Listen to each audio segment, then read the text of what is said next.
After a very long time of waiting, it's finally here. What's good, y'all? Welcome to the new Vols Rundown. I am your host, Micah McCamey, and I honestly am just so happy to do this today. The Titans just lost big. We'll talk about that on Wednesday. And I really needed this. And I am so happy to be finally starting this because if y'all have been, following me on socials, on Twitter, Instagram, both at the Titans Rundown, then you will know that I have just been, as big of a Vols fan as I am a Titans fan for the entire time that I've been doing this podcast. So I am really excited to get started. I know that I keep on saying that, but it's just, oh man, it makes me so happy. I finally have something positive to talk about. Anyway, let's get right on into today's episode. Now, first things first, we're going to be doing things a little bit different than what we usually do. Okay? Because, usually Wednesday episodes for the Titans Rundown, we do positives, negatives for a game, and then the episode ends after that. Maybe like a couple of draft prospects because of how bad we are right now. But that's usually how the episodes go.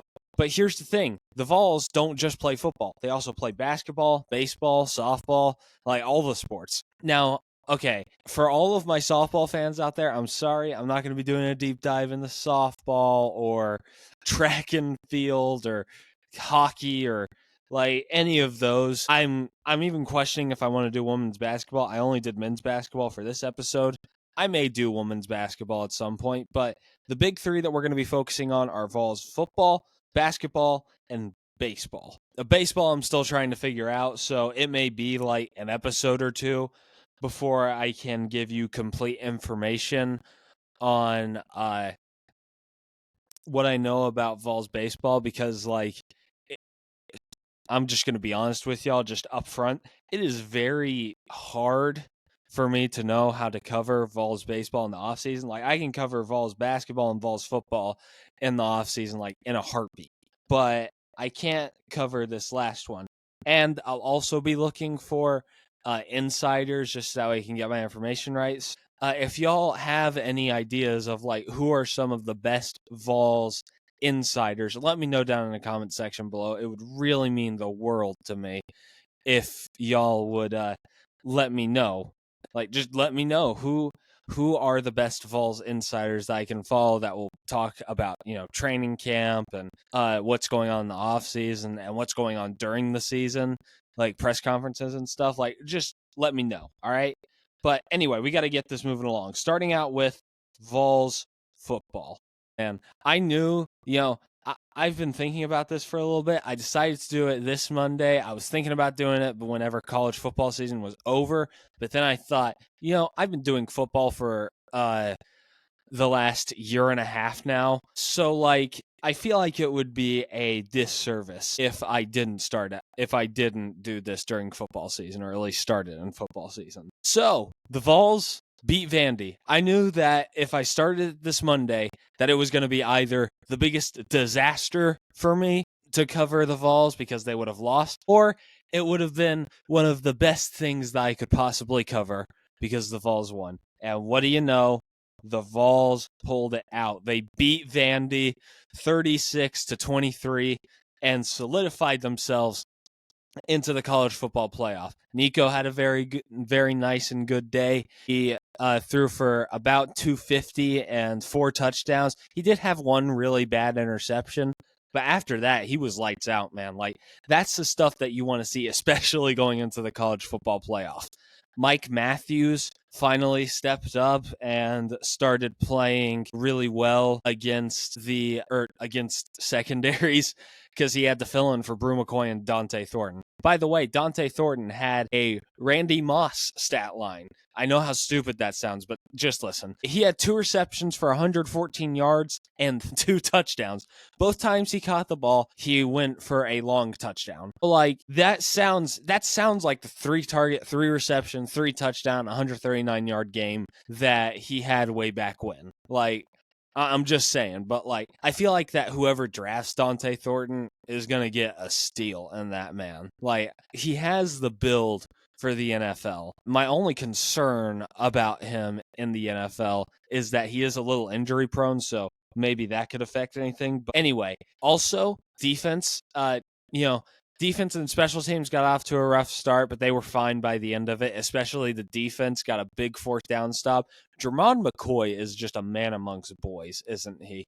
Like, dude had one of the best interceptions I have seen all year by any football player, not just for the Titans or for the Vols or, local area high school football. Like, one of the best interceptions I have seen this year in football in general. Like, obviously, there have been some amazing interceptions over the past few years. There was one in that Penn State game where the dude literally just did one of these, but that still doesn't mean that I can't claim this because, like, dude, it was insane. I'll roll the clip right here.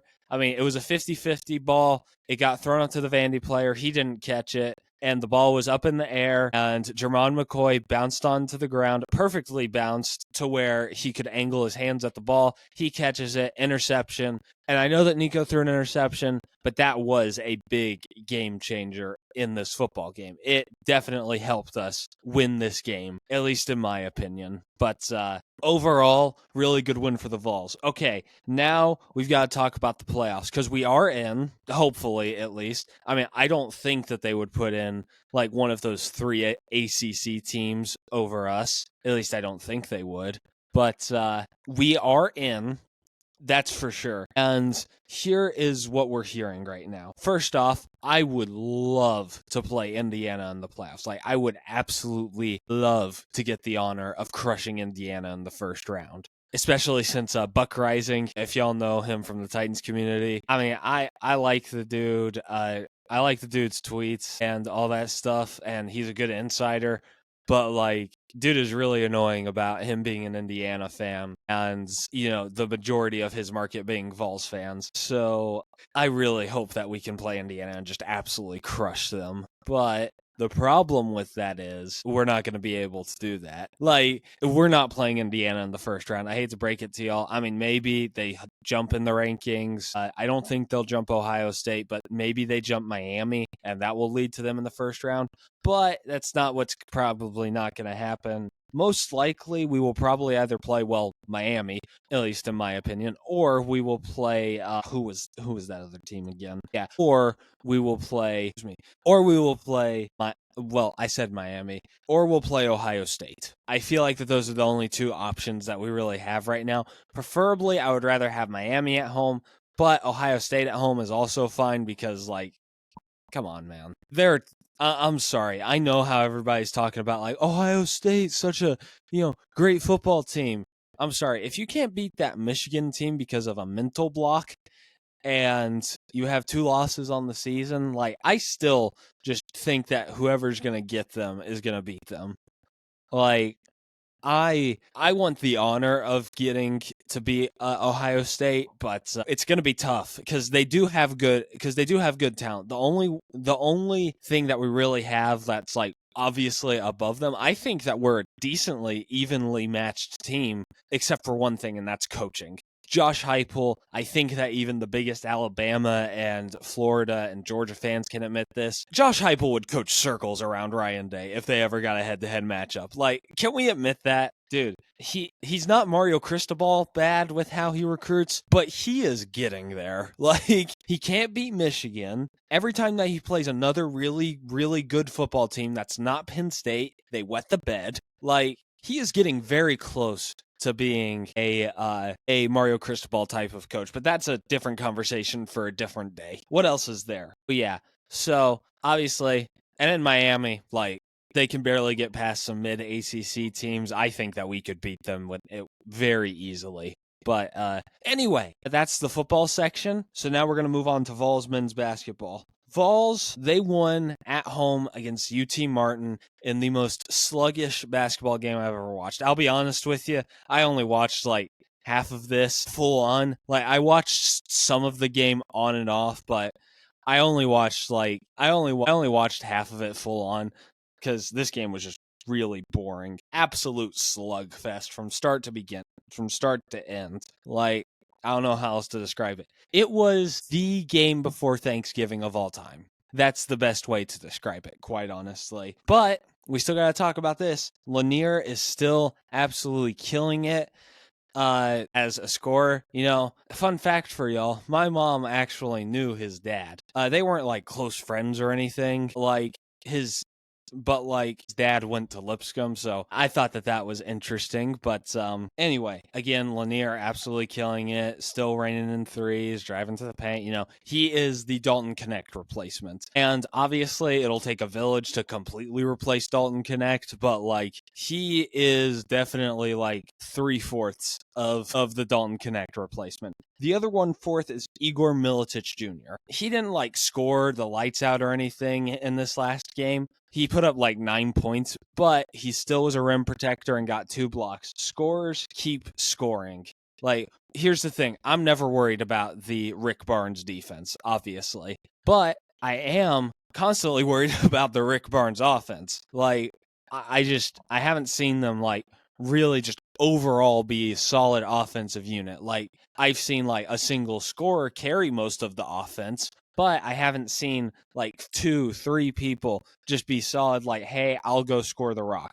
Last time that we saw anything close to that was whenever Admiral Schofield and Grant Williams were on the same court together, and they were just really balling, to say the least. That was the last time that I saw anything like that. But again, Vols basketball is in a really good position right now. They got some huge wins in the Bahamar tournament, I think is what it was called, with Virginia and Baylor, and those wins are going to look really good come March. And heck, even Louisville may end up looking really good come March. They, apart from their game against us where they lost by 20, they've been killing it. So if we keep up the momentum that we have in this season and these other 3 teams keep up, doing what they're doing, Baylor obviously is always going to be a solid, consistent basketball team. I'm not worried about them not making the tournament. Virginia, that's probably the one I'm the least worried about, that I'm the most worried about, because they are replacing a head coach and they are replacing a couple of transfers. But again, if these 3 teams can just stay consistent and be solid and be even fringe tournament teams, it's going to look really good on that schedule. But anyway, next up, the Vols kind of face a mini gauntlet of some sorts. It's nothing ridiculous or anything like that, but we play some Power 4 teams that could, catch us off guard over these next few games, because first game we play Syracuse. Okay, I've heard Syracuse described as sneaky good. I'm not too sure if that's true, because I know that commentators always love to suck up to whoever's next on the schedule for a good basketball team. But again, they play Syracuse next, and they're a Power 4 team that's 5-2 right now. And they barely lost to Texas Tech, who is a consistent basketball program. And they also barely lost to Texas. Again, they're probably going to be a tournament to fringe tournament team next year. But putting both of those things combined into each other, Syracuse is going to give us some trouble. I don't think they're just going to be they'll blow us out by 20, but I think that they could seriously put up a little bit of a threat. But again, I think that we'll get the win there, but still. Miami, worst one out of these 3. I think that'll be a W, but still, group of 4 team. Went to the Final Four a few years ago, so they could very easily end up sneaking up on us and maybe making it a game. Again, another one where it's this one has less of a chance than Syracuse to beat us, but still, they could sneak up on us and make things interesting. But then there's Illinois. This one I'm worried about, okay? Because I don't know if they're ranked yet, but I do know that they deserve to be ranked. That should be obvious. I can't remember who they beat, but they beat someone that was really good. Hold on. I'll edit this out. Give me 1 second. Okay, so it wasn't a really impressive win, but they did beat Arkansas, which, love them or hate them. John Calipari is a solid head coach. He brought in a lot of transfers, and he's bringing in a lot of great recruits. So, that's obviously going to be a solid win for your basketball program. So that one is going to be tough because Illinois is a good basketball team. There's no denying that. They have been consistently a solid basketball team for the last couple of years. Now, we did beat them a few years ago, but beating them this year again would make that March resume look really, really strong. So we got to go take care of business there. Anyway, that's it for the basketball section. Also, if you want my prediction, I think we'll go either 2-1. I think that the floor is 1-2 in this 3-game stretch. Ceiling is 3-0, obviously, because two of these teams I don't really think are in too much of an intense threat, and the other one I still think that we're better than, quite honestly. But there's still the thought in the back of my head, we could lose to Syracuse, we could lose to Illinois. I don't think we'll lose to Miami, but that's my floor, that's my ceiling. So just want to let that be known. I think that's today's episode because, again, look, okay, I need somebody to help me out because baseball, never covered baseball. I was a baseball enjoyer at one point. I would play MLB The Show consistently for 2 or 3 years, but I need some help trying to figure out how exactly do I cover baseball, specifically in the off season, because I'm sure I can learn the stats and stuff throughout the off season and be able to talk your head off about it. But I just need to know. Help me out with that. Let me know in the comments section. But anyway, that's the first episode of the Vols Rundown. Now, here's the thing, right? This is going to go on the Titans Rundown channel. I'm thinking about doing this on I'm thinking about making a completely separate channel and making the Vols Rundown, the Titans Rundown completely separate. Correct? So I'm going to leave a poll sometime within the next few days, Sunday, Monday, Tuesday, something like that. And I'm going to be posting, do you want me to put them together and rebrand the Titans Rundown into I don't know, the Tennessee Rundown or something like that? Or do you want me to keep them separate? Let me know your thoughts down in the comment section as well, because I may be able to take that into consideration whenever I am tallying up votes for this. This is going to go on Instagram, Twitter, and TikTok. So just wanted to let y'all know that. So anyway, that's going to do it all for me. This has been a rundown of your Tennessee Vols. I love y'all, and go Big Orange.